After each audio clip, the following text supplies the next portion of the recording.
All right, good evening, everyone. This is the Planning Board meeting of August 11th, 2020.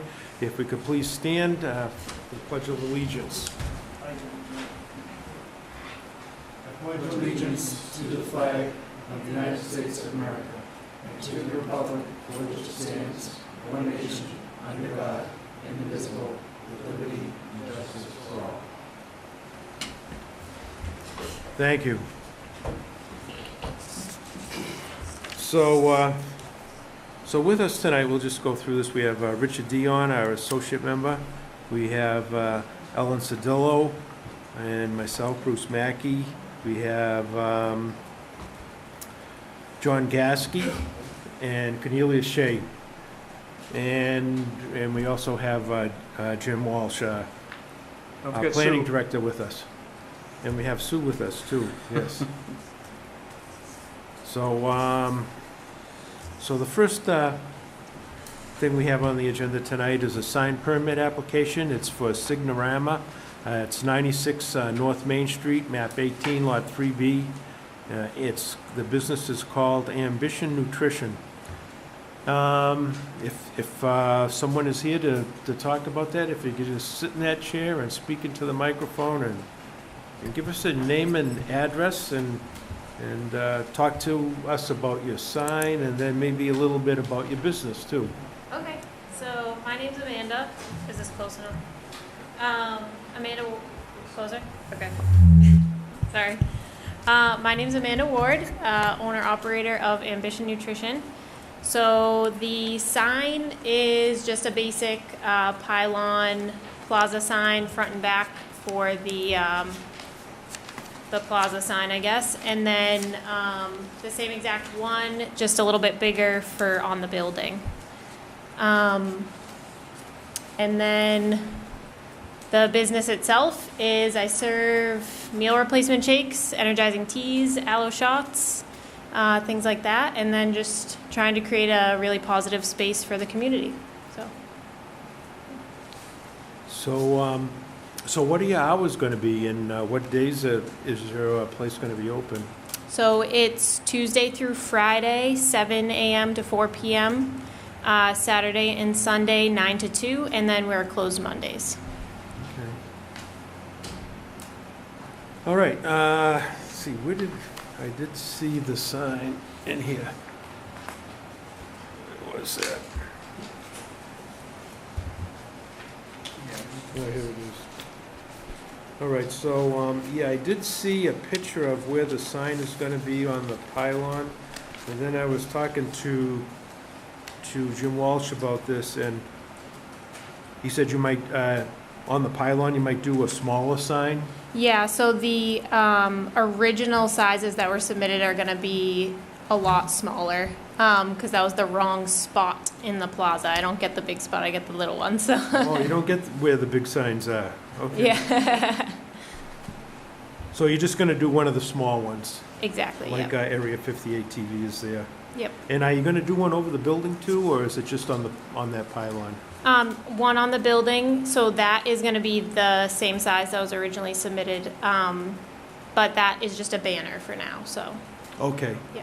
And is that going to replace the sign that was there originally for whatever business was there before? They had already taken it down. Oh, they already so, taken yeah. it down. So had you looked at the sign dimensions, Jim, to make sure that this... Yeah, I looked at it, and I also talked with Bob Francis, our building commissioner, who is also the zoning enforcement officer and sign enforcement officer. And so he said it's basically replacing an existing sign, so it shouldn't be a problem for the board. Okay. And these signs aren't going to be lit? Nope. They're Okay. just plain black and white with the logo. Okay, and I think you still have to get a building permit for this, right? I don't know, I know you got a health inspection. Have you applied for a occupancy permit or a building permit through building department? No, I just got the food permit and then the inspection. Well, you may not, because these signs, the pylon stands before, it's already standing there. If you're going to put the whole pylon in, you probably need a building permit for that. But if it's just for the sign, it's You can check that, but probably building permit's not required for this. But I know that we discuss about the building permit when we do these signs too. In this case, it may not be needed. Right. Yeah. And in regard to your banner sign, your goal is to have the banner sign over the business, for a number of months until such time you have the funds to put a actual sign in the slot. Yeah, exactly. So, unfortunately, I already purchased the bigger pylon, so that will replace the banner. So it's the same dimensions as the banner itself, and literally the same sign, just different material. Mm-hmm. So the plan is to put that up. I don't know if I'll need to submit another permit for that, but to replace that with the banner, so it's not just like flying around like the banner is right now. Right. You just have to check with the building department to make sure that, and Jim to make sure that it's the correct size and everything. Anybody, any board members have any questions? How are you? Hi. Do you have another location as well, or is this your only location? So I only own this location, but my sister does have a sister shop down in South Plymouth. So, yeah. I have a question too, please. I just wanted to clarify. You are at some point planning on making a more permanent sign than the banner? Correct. Yeah.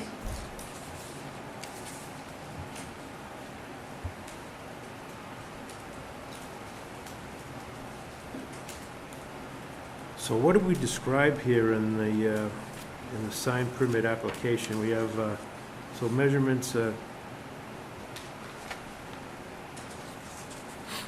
says 96 by 24, but that was for the big sign.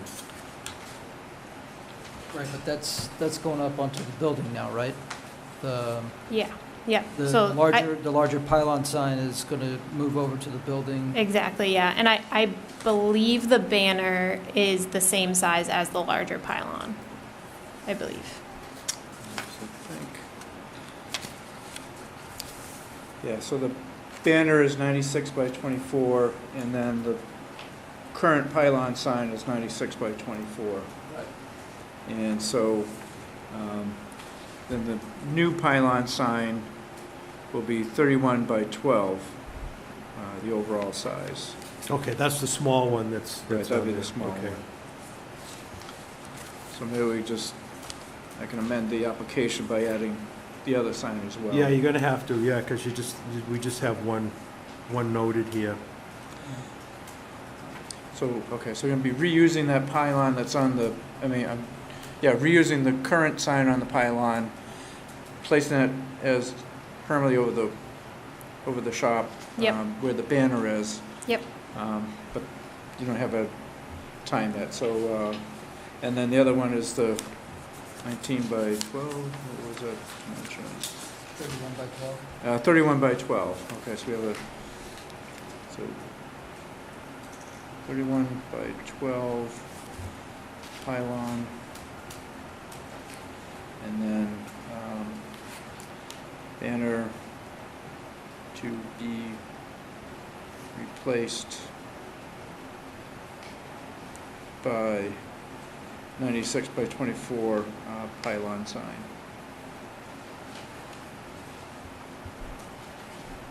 So I just added that to the application so that when they receive the permit, all the information is there. Thank you. So any other questions by board members? Have you opened up yet, or are you still Yep. waiting for?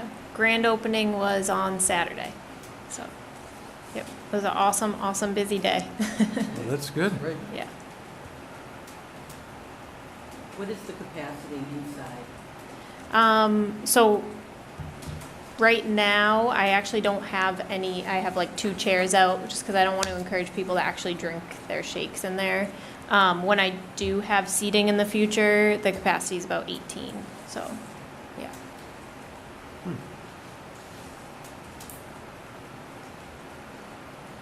Anything else? Okay, so I'll entertain a motion to approve the sign permit application with the notation of the smaller sign to be put on the pylon. I move to approve the signage As stated. As stated. I'll second that. as stated. So you have a motion and a second. Those in favor? Aye. Aye. Opposed? Okay, so it's unanimous. Okay, thank you and good luck. Thank you very much. Take care.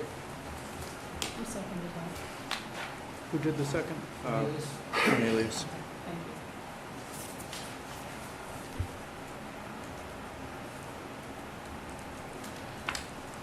All right, so the next thing, we have two A&R approval not required plans. And the first one is for 0 Lakeview Street at South Main Street. It's Agda Realty LLC, map 8, lot 29. It's Outback Engineering. Is there anybody from Outback here for that? Yes. Good evening. Yeah, if you could just, speak into the microphone and go over your plan there with us, please. Matt Brochuttle, Outback Engineering. We have a Form A approval not required plan before the board for 2 lots off of South Main Street and Lakeview Street. Lots will have frontage off existing roadways and meet the size requirements. So we're respectively asking the board to approve the plan since we don't believe the subdivision would require division of the plans doesn't require subdivision control. All right, so you have, okay, so you actually have what, lot 1, lot 2, and then the remaining parcel, which are 3 lots? That's correct. And that was all one piece at one time? That is correct. Okay, and so you're breaking it up into lot 1 and lot 2, and then the remaining land. That's I see lot 1 has frontage on Lakeview Street. Oh, okay, oh, they both have frontage on South Main Street too. Okay. Lakeview and, Yeah. 38. Yeah. All right, and there are no wetlands on these properties? No. Okay. All right, are there any questions by any of the board members?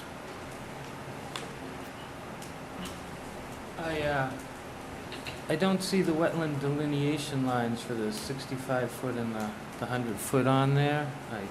Maybe I'm missing that? You said that there was no wetlands. There's no wetlands on property, but there's wetlands within 100 feet, it looks like.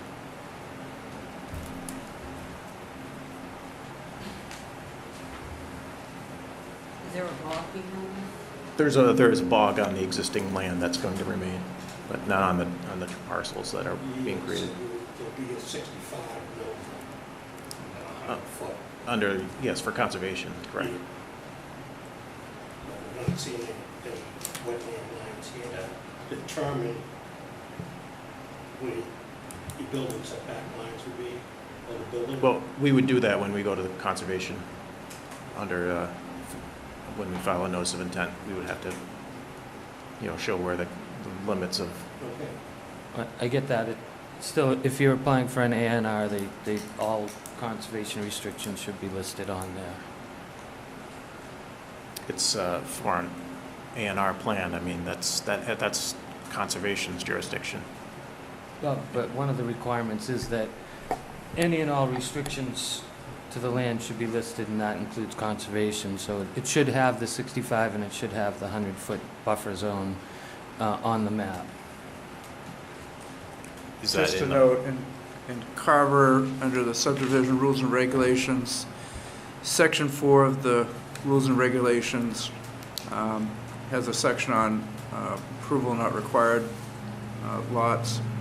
And so one of the requirements in there, and we kind of covered this at the previous meeting that you were at for one of the other subdivisions, is that section, I think it's 11 and 12, because one part of a paragraph got bumped down. It talks about getting the abbreviated notice of intent, but we also have a letter from the Conservation Commission clarifying the language, but I guess it's the ANRAD and the ORAD. And so Carver's rules and regulations require that the ANRAD and ORAD get obtained prior to submitting for the A&R plan. All right, so I would have to go back and get an ANRAD for the cranberry bog? Yep. I think that's what the board's telling you. I only have one other question. I see the building setback line encroaches on the 50-foot no disturbance easement. Is that? That's an easement that's being placed on the properties by the owner.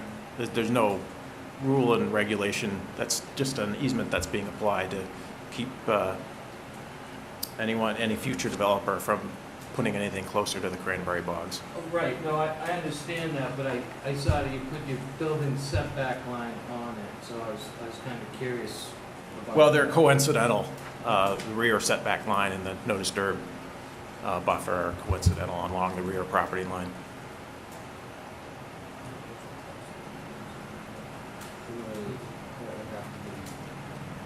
That'd have to be clarified, I think. Well, so part of our regulations require the building setback line. Yes. All right, and in this case, they're also having the no disturbance line, so on the side yard setback for lot 2, they're also showing that no disturbance easement. So that means that the buildable area, or the building envelope, which is within the dash line, is smaller, so it's a greater setback from the neighboring property. Well, okay, because I just wanted clarification, because it technically shouldn't be part of the setback line if you're establishing a 50-foot no disturbance easement. Well, you're talking about two different things. We're talking about if we didn't have that 50-foot no disturb easement, they could technically build up to that setback line. Right, if you didn't, that's right. Yes. Right.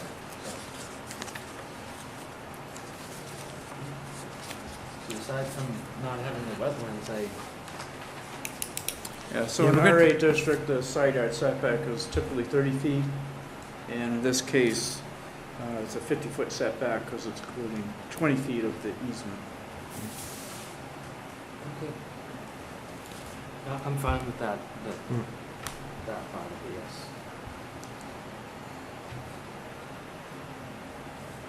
yes. So what can we do about this? Yeah, I'm still a little confused about this. We did have a talk with Conservation about this the other day. I got a letter from, or a memo from Brooke Moreau regarding the ANRAD, ORAD, I saw that, clarifying the yeah. language Yeah. in the subdivision rules and regulations. But I guess, one option, they could withdraw and then resubmit after they go get the ANRAD, ORAD from Conservation. Or the board can vote and just say we're not going to endorse, and the reason why is that our rules and regulations require that the ANRAD, ORAD be delineated on the plan. Or the board could say, well, we can go ahead and approve it, because we can go ahead and endorse it, and saying that subject to them going to Conservation to get that. I mean, they have to go anyways, regardless. If they're going to put houses on these lots, the reason for the, or under the Subdivision Control Act, these lots meet all the requirements of the Subdivision Control Act. But then we also have our local rules and regulations that have this extra stipulation for the marking the ANRAD, ORAD onto the plan. So regardless of what's going to happen, the ANRAD, ORAD, you still have to go there file with conservation, is that correct? I mean, eventually, yes, we do have to file a notice of intent with the conservation, and, you know, this plan doesn't, by signing this plan, the board's not saying these house lots are buildable or meet zoning. All you're doing is saying that this subdivision Meets under dimensional subdivision control requirements, yeah. is adequate. Mm. But you're not endorsing these lots as buildable or saying they conform with zoning at all.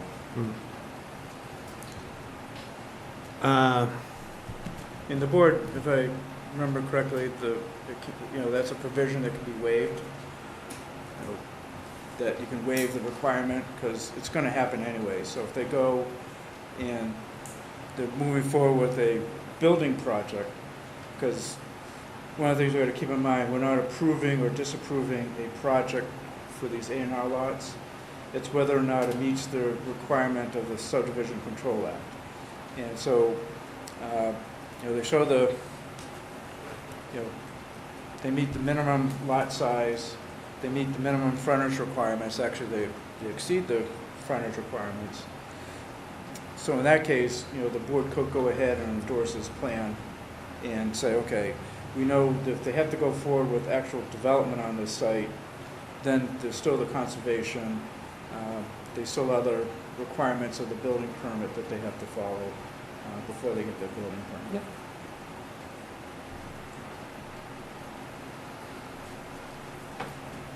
So how do we want to state that? Maybe make a motion to approve it pending approval of the Conservation Commission for NRAD and ARAD. Okay, so endorse. But this isn't really a subdivision, because we don't have a street here. This is a division Right, of it's a land. Division, Right. so it's a, Yeah, right. It's just a simple division, but there's, okay. we do need more information, but I'm fine approving it pending the approval of the Conservation Commission. Okay, But once you endorse, the plan's endorsed. Yes. You can't take it away, so if they don't go to conservation, you can't come back and kind of do a do-over on Ah, okay. So it. I Just so, see. you- But we're gonna have to go to Conservation Commission before they can do any type of building. that's that's correct. right, yeah, right. So by endorsing it now,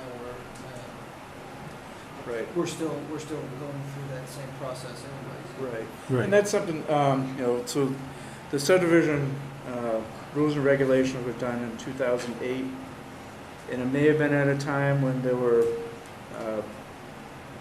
plans where wetlands and other things weren't being considered.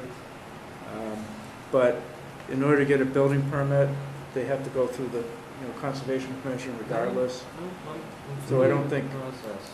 Yeah, It's just, I feel that we should be getting as much information as possible for this. Mhm.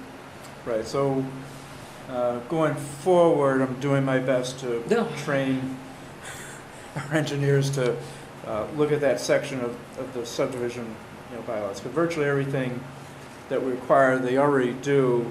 It's just that some of them, in this case, there's no wetlands on the property itself, it's the wetland next door. And so usually what they, most, in my experience, most of the engineers or land surveyors go out, they identify the wetlands so they can,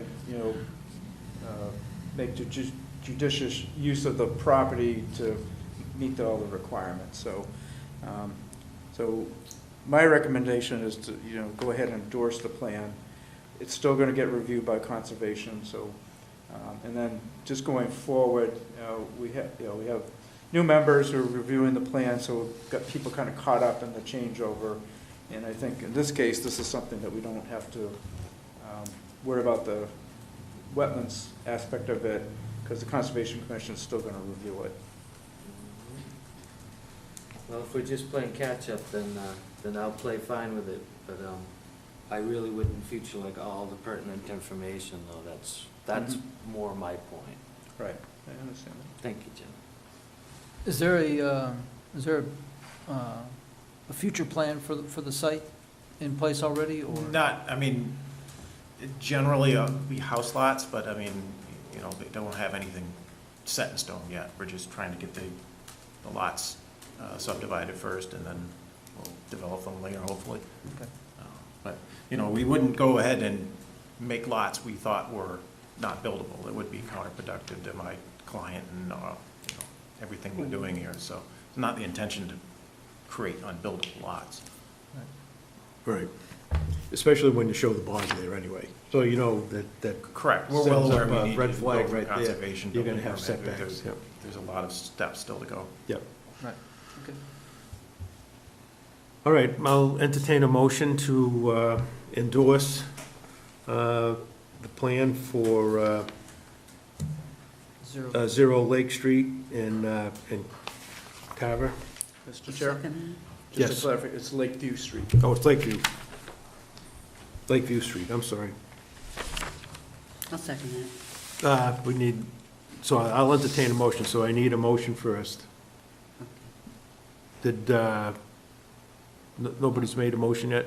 I thought, Nobody's made a motion. I said I'd entertain, so you could say as so moved, and that would be, or you could just repeat what I said as the first. As so moved. Okay, and Make a then, motion. and then you second it. So we have a motion and a second. Those in favor? Aye. Opposed? All right, we're Thank you good. very much. Thank you.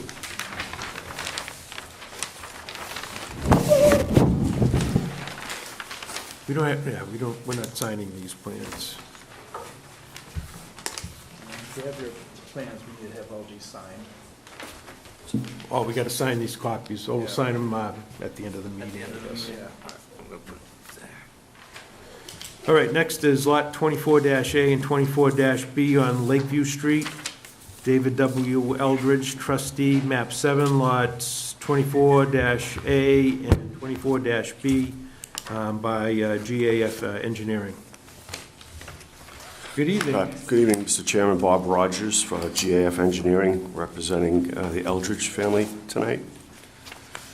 So this Form A, the two lots on this Form A were created last year in September. The planning board endorsed the plan September 10th of last year. And so if you look at our new plan, so there's a dashed line that's the previous lot line from the plan that was recorded. It says Plan Book 63, page 929. So the previous two lots were more close in area with each other. So all this plan does is straighten the lot line out from the point where it goes 100 feet back off the existing house to the pond. So both of these lots, 24A and 24B, have more than the minimum 100 feet of frontage, more than the minimum 30,000 square feet of area. And all we're trying to do is align that lot line so that the backyard of 24A doesn't impinge behind the house of 24B. So it's a single lot line adjustment is what this plan is doing. All right, any question by any of the board members?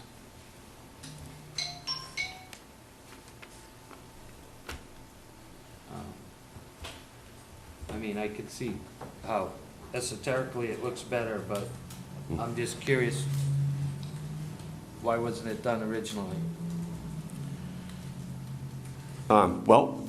We did it the way that everyone in the family reviewed it and approved it last year, and so now they've had a change of heart.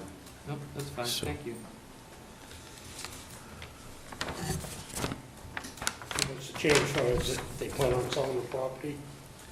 I don't know what their plans are for those lots. This is the only thing that we've been asked to do. We haven't been asked to do any site development plans or any applications for the Board of Health or for conservation.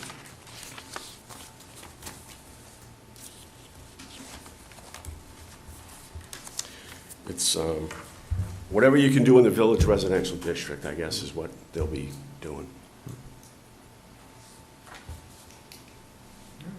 Any other questions? John, did you have anything? No, I looked over this earlier, it looks pretty straightforward.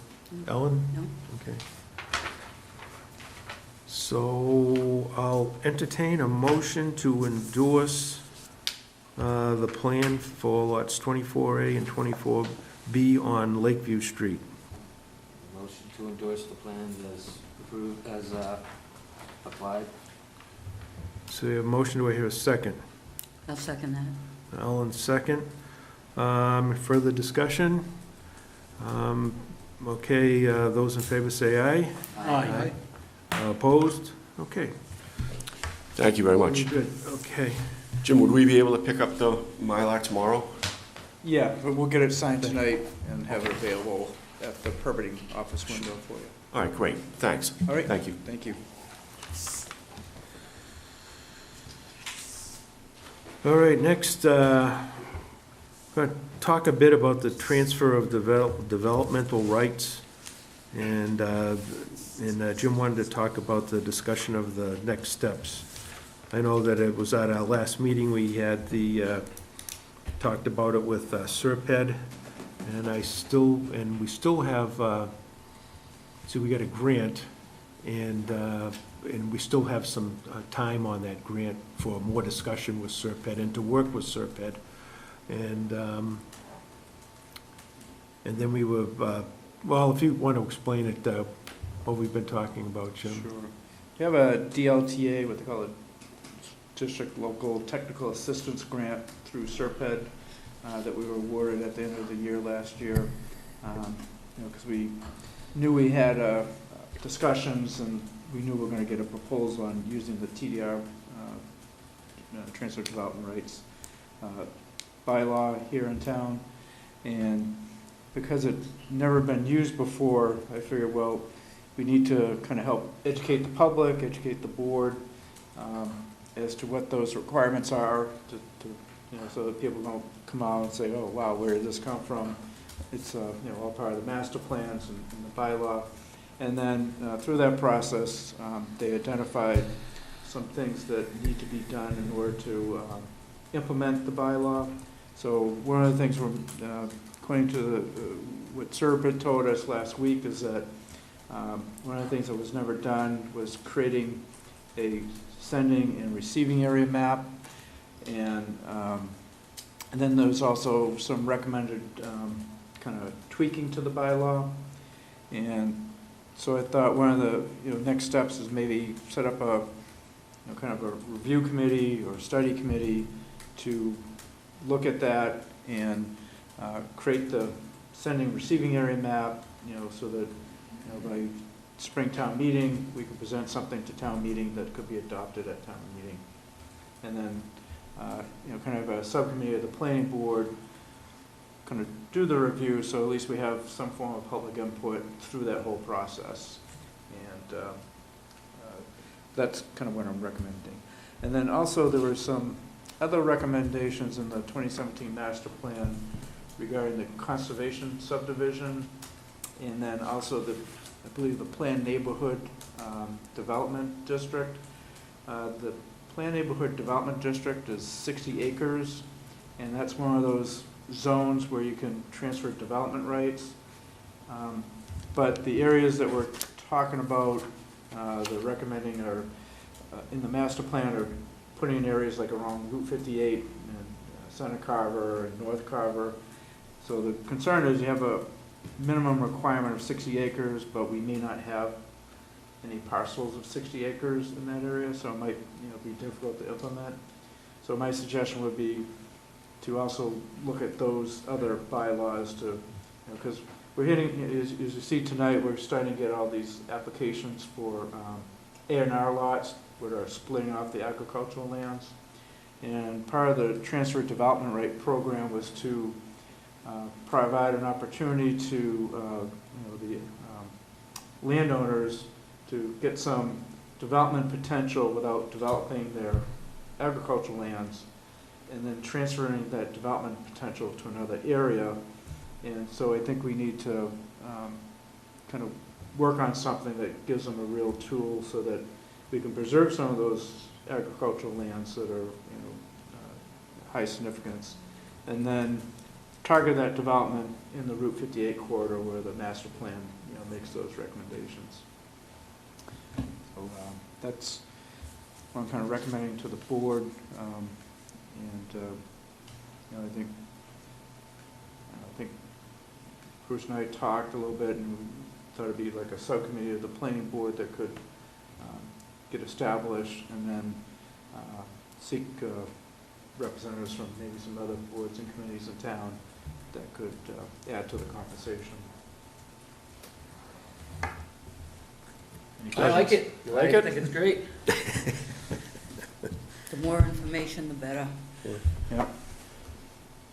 Well, we just thought that it'd be good to, maybe include some people in the public. I mean, the thing that comes to my mind when I'm talking about this kind of committee was when we did the solar bylaw committee, and we had, you have to go back and see, but I think there was like a half a dozen people, or maybe it could have been more people. I don't know if any, I don't think any of you were on this, on the solar committee, but we did have a representative from the planning board, and there may have been some people from some of the, I don't know if we had some people from the select board also, but from some other boards, and I think we just had some other citizens that were interested. So, maybe we'll take a look, see how many people we should have on this, and send some invitations out to the board, see if anybody's interested in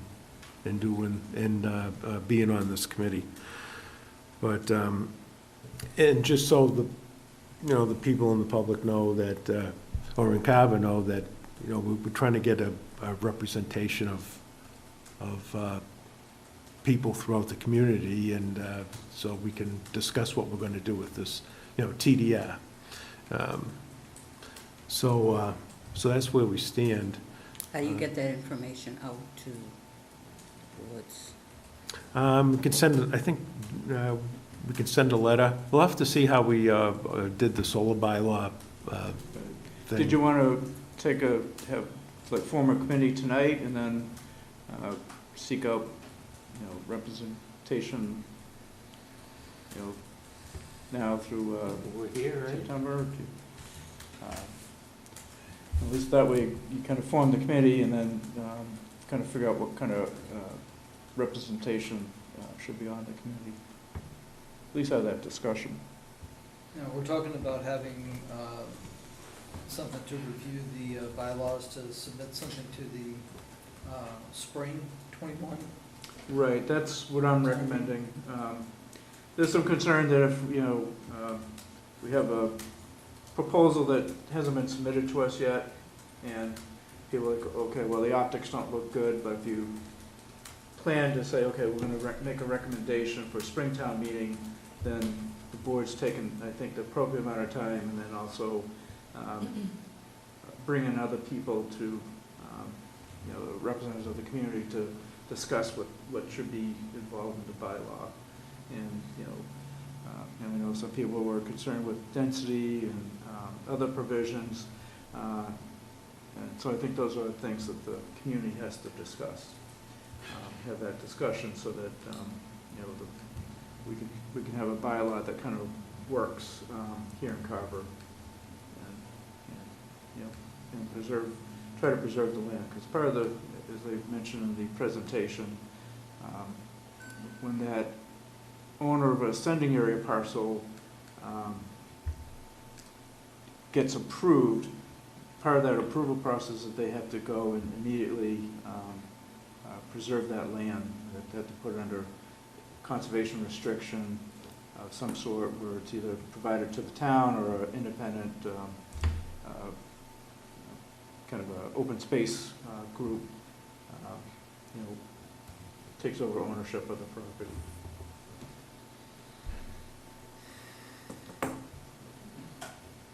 So I don't know if you want to vote on it tonight. What I was thinking, and it's just my thoughts, is maybe we just think about this and then maybe, so that I just want to have time to find out how we did our other committees, like the solar bylaw committee, how we set it up.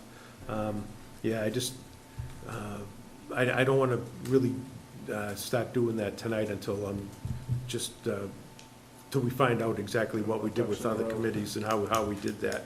And then we could have a discussion and maybe, you know, appoint somebody from the planning board, and we'll see how maybe some of the other boards, we can, how the other boards might want to participate in this. So we have time to do that in the next few weeks, until our next meeting. So I don't know how anybody else feels about that, if they feel the same. I think it's great. I think we should reach out to the Historic Commission, the Yeah. Cultural Commission, the Select Board, and there's one more commission in town that I'm forgetting. You get conservation. Conservation, yeah. yes, we need, conservation, so yes. But yes, we should have all our ducks in a row and know what we're doing.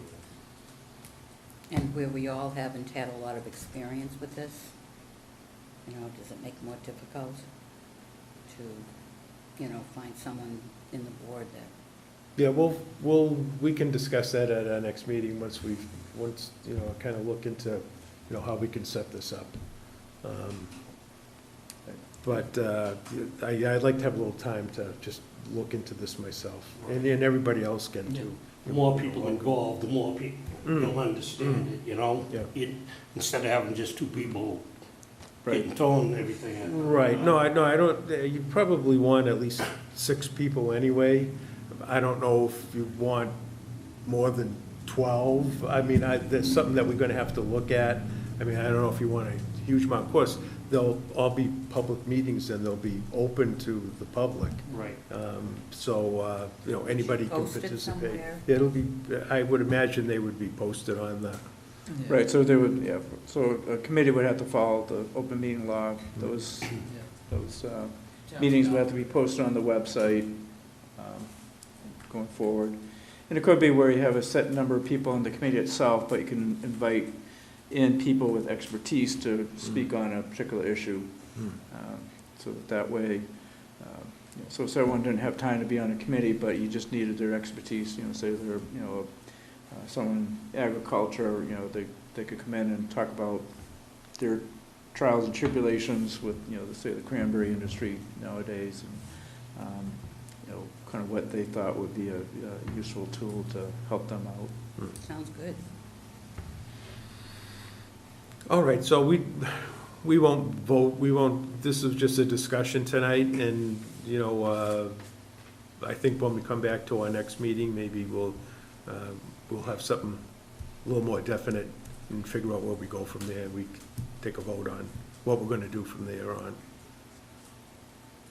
If that sounds okay to you, No, Jim? that sounds great, yeah, because I Okay. think, at least get people thinking about it, and then we can have more of a discussion at the next meeting. Okay. All right, anybody else have anything more to say? So this committee, they'll decide what is the sending and what is the receiving areas too? Or, because we don't have, Right, so I think that's part of the process, is we'll have that discussion at the committee level, kind of come up with a sending, receiving map, okay, and then also any other changes to that particular bylaw. yeah, And that's then, then it would go, so that committee would recommend it to the planning board, and then the planning board would have to have public hearings, a public hearing on the bylaw change, and we'll probably have other changes proposed for other types of bylaws, and then it gets put onto, or it goes through the process to get onto the town meeting warrant. And we could also work with Serpent on this too. Right, so Yeah, they're. looking we over still our have- shoulder and working Right, with right, us, yeah. They're a very good, very talented group, and, you know, it's great to have a team out there that can help you with these more in-depth kind of research and planning. Has Carver done this before? No, that's why we're going through all this. Okay. I mean, it's been on the books for a while, the TDRs, Transfer of Developmental Rights. Nobody's ever used it before. I mean, I remember talking with Jack Hunter about this 10 years ago, but that we have it on the books, but there was no developer that ever came to our community and said, we'd like to use that. Everybody's just, done other methods, and so this is the first time that we've actually had something where somebody said, we'd like to use the TDRs. And and I imagine as time goes on, they'll be used more and more. Since it's a new process, and we just wanted to make sure that the bylaw was complete, and that's why we asked Serped, that's why we get the grant from Serped. Serped could work with us to help us develop it, like they did with the master plan and everything else. They're the ones that we work with all the time to do this, so. And they've worked with other towns and done this type of stuff before. So it's good to have somebody that, really is familiar with these types of things. All right, so we'll continue this discussion at our next meeting then.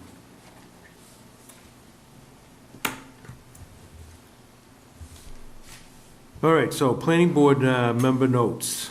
We'll go on to other business. And the first one, I remember I talked about at our last meeting, was the Serped Commissioner. And I'm currently the Serped Commissioner, have been for about 10 years now. And this always comes up when we do reorganization of the board. Jim Walsh is also a Serped Commissioner.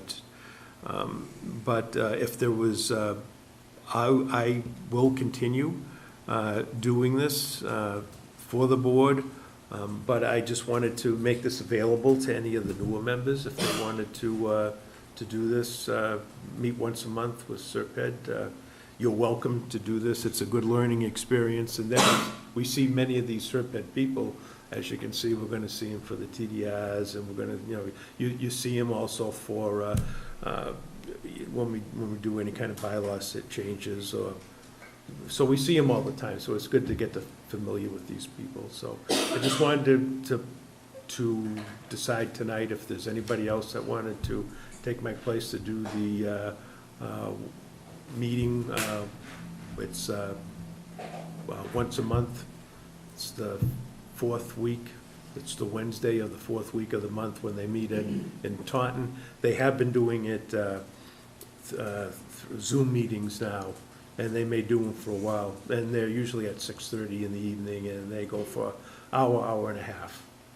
So if there's anybody that wants to volunteer to become a commissioner, you can speak up. If not, I will continue doing this with Jim. But I just want to give other people an opportunity. Are these public meetings? Well, I think they're open to the public. they are open to the public, but generally it's just other commissioners that are there. Right, it's not necessarily seeking public input or anything like that. No, It's open no. for viewing. Yes, yeah. Generally you go there, there'll be like, I don't know, 20 people there, and they're from the towns of Wareham and Marion and, Carver and all the towns out in that direction. And they're generally planning board members or select board people, and plus the people from Serped. And, Serped, it runs the meeting, and they always have all interesting subjects. They talk about the rails, road improvements, highway improvements going through towns, different types of grants that are coming up available to towns for whatever, like traffic studies or whatever. We had communications and. I can chip in and get ahead of ourselves, because one of the things that we've working with Serped on is the Complete Streets program. And so they put together a scope of work. We submitted to the state. They had some challenges at the state level because there's one of the key staff person who was our program manager left the state, left employment there, So we finally got the contract signed, and so we're just waiting for the return of the contract. So that'll be starting out very soon. They'll have some kind of public forum to discuss, what's going on with the complete streets. But part of their contract, they go out, they look at all the major roadways, they take measurements, figure out how wide the rights of way are, so that in the future, if someone says, gee, let's put a bike lane in this particular area, they can go and look at the width of the road and say, okay, yeah, that makes sense because we have enough road right away to do something like that. Or if we need a sidewalk put in a certain area, they could also do that. So looking forward to kind of getting that started. Probably after Labor Day, we'll be also working on that as one of our projects. Can we, as other members of the planning board, just go and observe as a learning process? Generally, I have never seen that, but generally when you go to the room, it's about half the size where they have the meeting. Okay. And it's just usually the, You're just, the commissioner. I don't just think the there's anything to commissioners. prevent someone right now, if you just want to zoom in, because they're all via Zoom, you could potentially do that. Some parts of the meeting are kind of dry, it's just all kind of consent type of agenda, but then it's when they have some public speakers in, they have some pretty good public speakers presenting.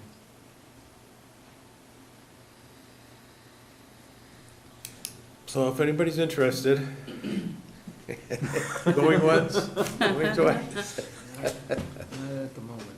All right. I'd like to zoom in a couple of times. Yeah, And that check sounds it good. out. Sure, yeah, I can get the As far as information from Jim, and you can do that. As far as But- it's on my calendar for all. All right, well, there's always next year, Right. so. All right, so I'll continue on as Serpent Commissioner with Jim. But I just want to make you people, I know that, you're going to be here, a lot of people are going to be here for a few years, and it's just all part of the process and the planning process and everything else, so it's, Can just we wanted table this? everybody to know about it anyway. Can But, we- well, you'll see these people, we're Okay. gonna see them all the time. All right, good. Yeah, and, you really get to know them when you do a master plan, and it's over a long, long period of time, many months, and, they're there, 2 or 3, the people from Serped, and they're with us, helping us develop the master plan, so you get to know these people well over the years. All right, another thing we were talking about was, Jim said, we had a representative from the planning board on the Community Preservation Committee, but I think that you're on the CPC already. And then, you're on a board too, aren't you, or a committee? Not now. Not now, okay, just Yeah. the planning board, okay. All right, so I guess who was it? I think it was Jim Hoffman. Jim Hoffman was on it, yeah. Did you take his place, or were you and Jim together? I'm a representative from the Historic Commission. Oh, So okay. that's how I sit on the CPC currently. All right. So will you be a representative for the planning board too? Can I do both? Can I sit as? I guess you're there. Yeah. You're there, I guess. See, I don't know, I wouldn't know how to handle a conflict if the planning board wants something and then the historic is fighting for something. I will, yeah. As long as there's yeah. as long as we can clarify there's no ethical issues Yeah, I don't, involved with me sitting as representative from 2 different boards. I don't have a problem. yeah, maybe we'd have to look into that, whether that's a thing, but I mean, it seems kind of, Who's the appointing authority? Is that Board of Selectmen, or is that Town Administrator? For which? For the CPC?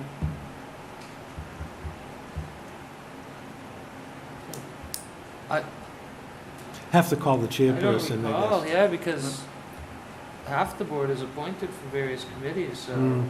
So it's actually the boards, I guess. Mm.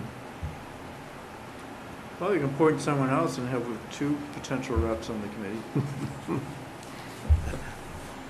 We could find out more information about that. Mm-hmm. Maybe call the chairman, and we could see, since Mr. Shea is already there. I will, but I wouldn't hold anybody. Yeah, back unless here there is who some sort of a conflict might of be interest thing. interested Yeah. in sitting on the Mm. Community Preservation Committee. Yeah. It's one of the most direct accesses the town payers have to the disbursement of their funds in the town. Yeah. Because any town's payer can apply for funding through the CPC for various projects, which are very broad in scope. Mm. So I'm happy to do it, but if anybody else shows an interest, I'll happily step back also. Mhm. We can find more information about that. Yeah. See. All right. Oh, this is a happy note. August vacation schedules. Now, I was not going to be here at our next meeting, so we figured that, and then Jim, since I wasn't going to be here, I think Jim was going to take a week off. Yep, I thought that would be a good time to take it off. As long as the board decides not to have a meeting on the August 25th. Yeah, I don't think we have much on the agenda now, and I'm not going to be here. Jim's, we'll take that week off too. And so, and then I could just say again, if anybody's taking vacations or whatever, if they could notify Jim as soon as you know about these things, so we can, schedule our meetings, make sure that we have enough people here in case a special permit comes up or something like that. Okay, planning director notes. So question, is there a need to have a vote on that? On the cancellation of meeting, or is that just a consensus? Well, we can go on a next meeting date, we can look at that. I don't think so, but we can. I mean, if we're not sure, we can do that. But I'll wait till we get down to our next meeting date. Okay. Yeah. So in addition to Complete Streets, I handed a bunch of packets. As you see, A&R is supposed to be a very simple thing, but it can also be very confusing, and there's a whole bunch of litigation that's gone on. So what I've done is I've excerpted pieces of the Subdivision Control Act, kind of focusing on A&R, and then also there's a A&R handbook, which I kind of extracted some pieces out of it, because you go in there reading one thing and think you have it all figured out, and then you read the next case, and then you say, okay, what happened? This completely changes what happened in the previous case, or so it seems. So I just kind of have some of those excerpts, and then there's another piece about A&R from a handbook for a planning commission out west from 2015, but they're kind of simplified explanations about, you try to read the state statute and you're like, okay, what are they trying to do? They get very confusing, so I thought I'd try to make it simple for everyone, kind of read through and be able to understand it, because you read some of that stuff and you say, okay, what were they thinking? There's a certain profession that benefits from very confusing bylaws and statutes. And then we can have more discussion after that. Okay, so everybody has that package, so everybody has that, so we can make sure, read that and maybe clarify anything any questions that anybody has. All right, next, did you have anything else, Jim, or? No, that was it. Okay. We have the minutes. See, you sent us the minutes, I remember reading them, and they're here in our packets tonight.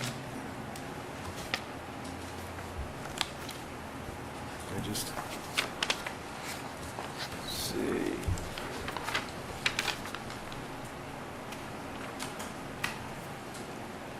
What was the date on those minutes? I have them on my I believe phone. it's July 28th 14. July, I believe that was the one that was printed. Yep.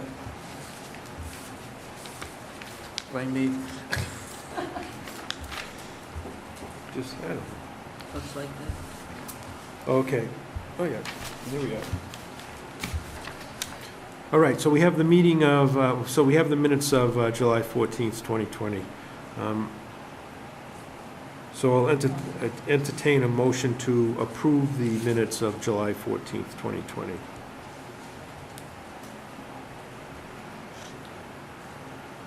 I move to approve the minutes, July 14th, 2020. So I have a motion, do I hear a second? I'll second. So Ellen's going to second. Further discussion? Okay, those in favor, say aye. Aye. Opposed?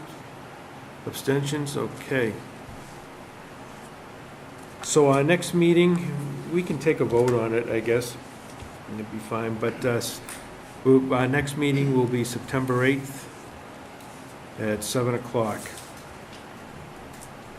So entertain a motion to, for our next meeting, September 8th at 7 o'clock. Motions to approve next meeting, September 8th at 7 o'clock?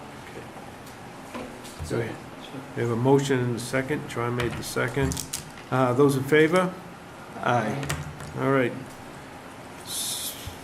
And now I need a motion for adjournment. Motion for adjournment? Second. A motion and a second. Those in favor? Aye. All right. And good night, everyone. Thank you. Thank